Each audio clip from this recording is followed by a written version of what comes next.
Të miratuar dhe tashmë është kreu I ri I BKH-s, pra pasi emri I tij u dërgua nga SPAK në Këshillin e Lartë të Prokurorisë vetëm pak momente më parë, me 11 vota pro, antarët e Këshillit të Lartë të Prokurorisë, pra të KLP-s dhe asnjë vot kundër, kanë miratuar që në krye të BKH-s të jetë Joni Keta. Ai ka qenë pjesë e BKH-s si numri 2 I saj edhe I komanduar. Joni Keta do të drejtoj BKH-n për këtë mandat, ndërkohë që zëvendëson Aida Hajnaj.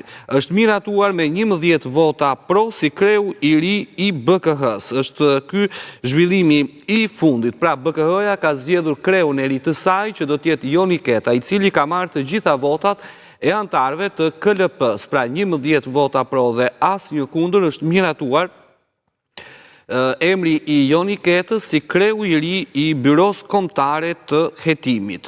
Ka pasur disa diskutime, është lexuar edhe relacioni I përmbledhur, ndërkohë që do të vijohet edhe me rendin e ditës pas 10 minutave pushim që ka kërkuar drejtuesja e KLP-s. Pritej në fakt me interes që kjo pikë, pra pika e përzgjedhjes kreu të ri pra të KLP-s dhe sidomos votimi pasi u përzgjodh nga SPAK I vetmi emër, pra Joni Keta është zgjedhur në krye të BKH-s. Përshëndetje Keti, atëherë pavarësisht disa diskutimeve për relacionin e plot apo të përmbledhur, të 11 antarët e KLP-s kanë dhënë vot unanime, asnjë vot kundër.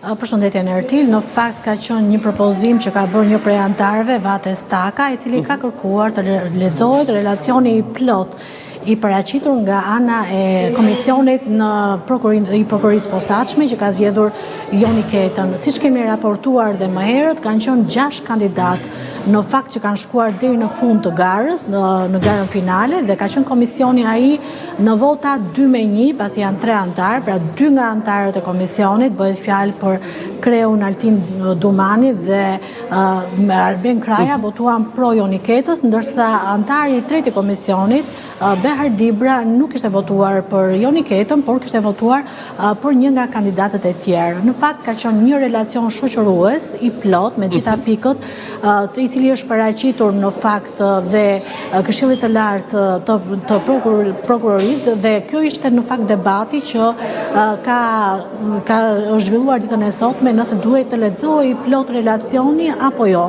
Megjithatë, kanë qenë disa prej antarëve, bëhet fjalë për Sokol Stojanin, Ledin Ariza, e cila tha që kjo është një veprim që është bërë nga një tjetër komision dhe nëse duhet të lexojë plot, duhet ishin vetë antarët e këtij komisioni që të bënin debat ose të jepnin sqarime në lidhje me këtë emërim. Megjithatë, u hop në vot dhe u vendos që të lexojë vetëm një relacion I shkurtuar, siç u lexua, dhe në fund me 11 vota pro u miratua dhe vendimi që kishte marrë dhe komisioni I SPAK-ut që Joni Keta do të jetë me një mandat 5 vjeçar në krye të Byros Kombëtare të Hetimit, duke zgjedhur, duke zëvendësuar pra Aida Hajnën, e cila I ka përfunduar mandati që në 31 gusht.